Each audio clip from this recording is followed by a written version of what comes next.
चेतन सूद का आप सबको सादर नमस्कार। दोस्तों नवग्रहों में शनि ही एकमात्र ऐसे ग्रह हैं जिनके प्रभाव से इस संसार में शायद ही कोई व्यक्ति बचा हो। यहाँ तक कि स्वयं देवता भी इनके प्रभाव से बच नहीं पाए। इनकी अदालत में अपील की सुविधा तो है। जी हाँ, यदि आपसे कोई अपराध हुआ है तो आप इनके सामने अपने अपराध स्वीकार कर क्षमा याचना कर सकते हैं। तो अवश्य ही शनिदेव का अनुग्रह आपको प्राप्त होगा। यदि आप पाप कर्म में रत हैं तो शनि महाराज आपसे छीनने में पल भर की देरी भी नहीं लगाएंगे।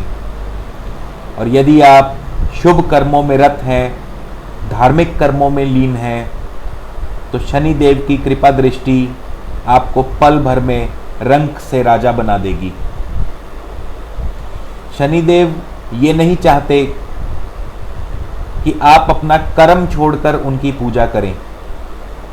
आप अपना कर्म जो है वो करते रहें, मगर आपके कर्म सत्कर्म होने चाहिए, शुभ कर्म होने चाहिए। आप उनका स्मरण करें, कोई भी कार्य करने से पहले उनका ध्यान करें, तो निसंदेह आपसे कभी जीवन में कोई गलत कार्य हो ही नहीं सकता। महर्षि पराशर ने भी अपने ग्रंथ बृहत पराशर होरा शास्त्र में कहा है कि कृश दीर्घ तनु सौरी पिंड गदृश्य नीलात्मक स्थूल दंतोलस पंगु खर रोम कचो द्विज। अर्थात शनिदेव का शरीर दुबला पतला, लंबा कद, मोटे दांत और काला रंग है। रोम एवं केश तीखे, कठोर तथा सदैव नीचे की ओर दृष्टि रखने वाले, वायु प्रधान, तामस प्रकृति और शूद्र वर्ण के हैं। तो इस प्रकार आप शनि देव का मन में स्मरण करके कोई भी कार्य करेंगे तो निसंदेह आपको शनि देव की अनुकंपा प्राप्त होगी और गलत कार्यों से आप बचे रहेंगे। दोस्तों शनि देव के बारे में पुराणों में बहुत सी कथाओं का प्रचलन है, जिनके जानने से हमें शनि देव की प्रकृति के बारे में पता चलेगा। ऐसी ही एक कथा,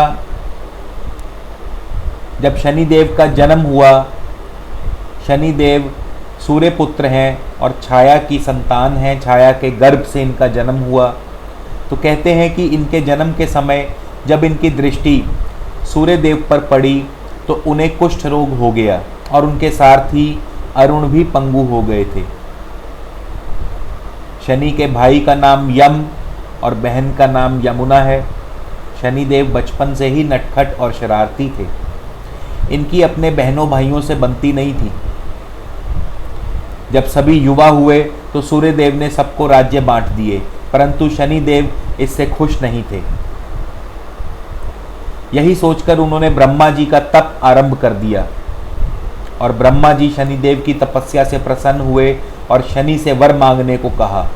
तब शनिदेव ने उनसे वर मांगा कि मेरी शुभ दृष्टि जिस पर पड़े उसका कल्याण हो, मगर मेरी क्रूर दृष्टि जिस पर पड़े उसका सर्वनाश हो जाए।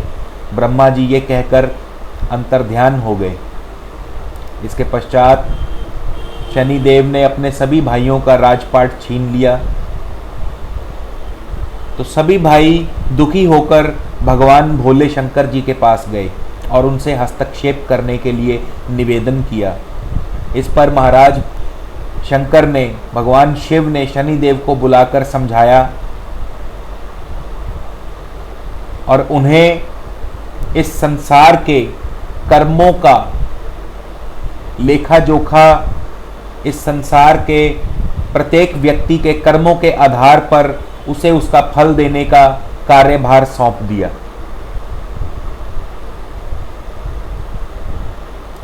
यमराज जी को महाराज शंकर ने प्रत्येक व्यक्ति के प्राण हरने का कार्य सौंपा, तो शनिदेव को कर्मों का फल प्रदान करने का कार्य सौंपा।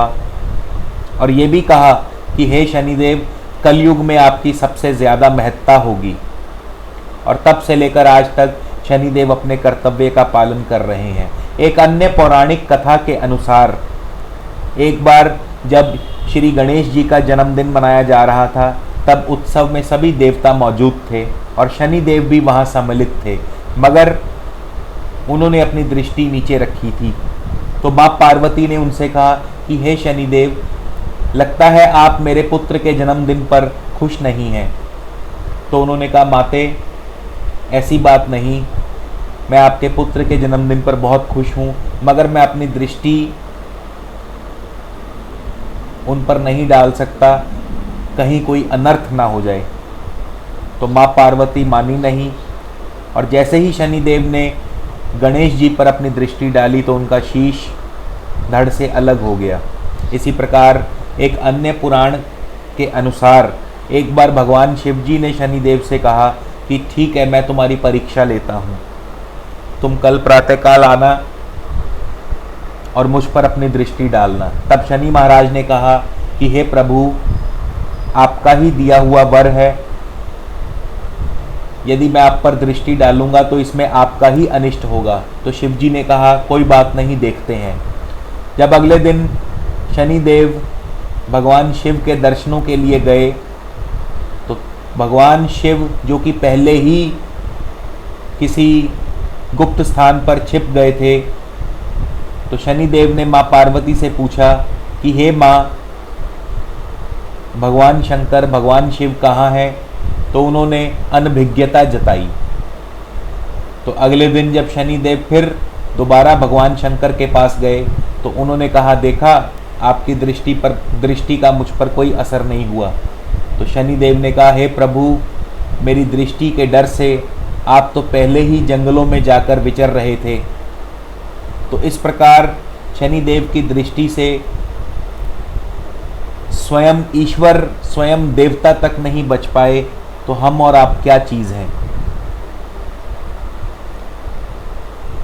एक अन्य कथा के अनुसार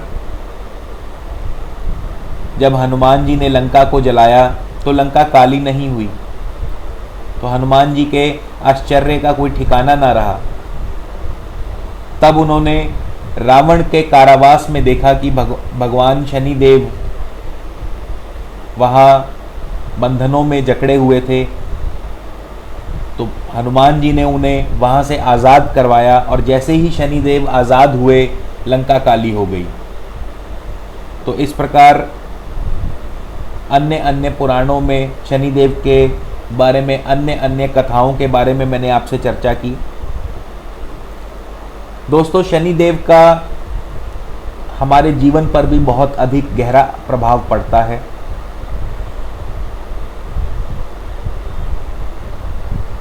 शनिदेव का हमारी जन्म कुंडली में शुभाशुभ स्थिति, शुभाशुभ भाव में उनकी स्थिति होने से निर्भर करता है कि हमारा जन्म जो है वो किन कारणों से हुआ है। यदि शनिदेव हमारी जन्म कुंडली में शुभ भाव में स्थित हैं, तो हम, शनिदेव की कृपा हम पर है, शनिदेव हमसे प्रसन्न है। मगर यदि जन्म कुंडली में अशुभ भाव में शनिदेव की स्थिति है, तो निश्चित तौर पर इस जन्म में हम अपने पूर्व जन्म के किए हुए कर्मों का फल भोगने के लिए आए हैं।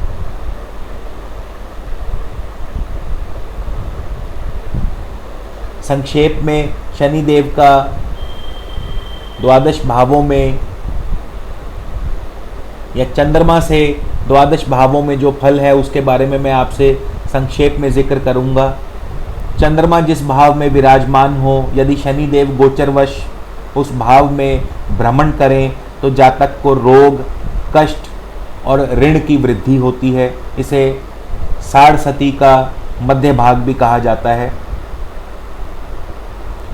चंद्रमा से द्वितीय स्थान में यदि शनिदेव गोचर में भ्रमण करें, तो क्लेश और आर्थिक हानि व्यक्ति को होती है। ये साढ़सती का अंतिम ढैया है। इसी प्रकार चंद्रमा से तृतीय स्थान में यदि शनि देव गोचरवश आए तो जातक को आर्थिक लाभ और पराक्रम में वृद्धि होती है। इसी प्रकार चंद्रमा से चतुर्थ स्थान में शत्रुओं से कष्ट, इसे शनि का ढैया भी कहा गया है।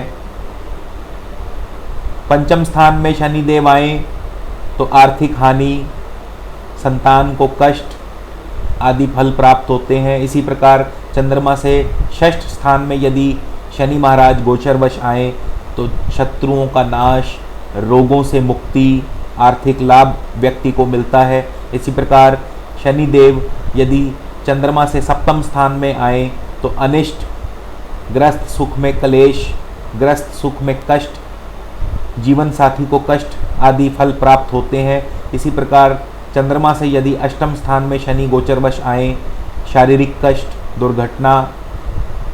चंद्रमा से नवम भाव में यदि शनि गोचरवश आए तो धर्म से व्यक्ति विमुख हो जाता है, अधार्मिक कार्यों में लीन हो जाता है। इसी प्रकार दशम स्थान में मानसिक कष्ट, कर्म क्षेत्र में हानि, व्यापार में हानि।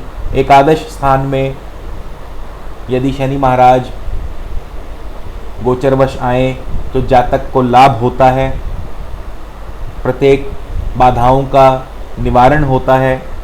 और द्वादश स्थान में अत्यधिक व्यय और हानि जातक को उठानी पड़ती है।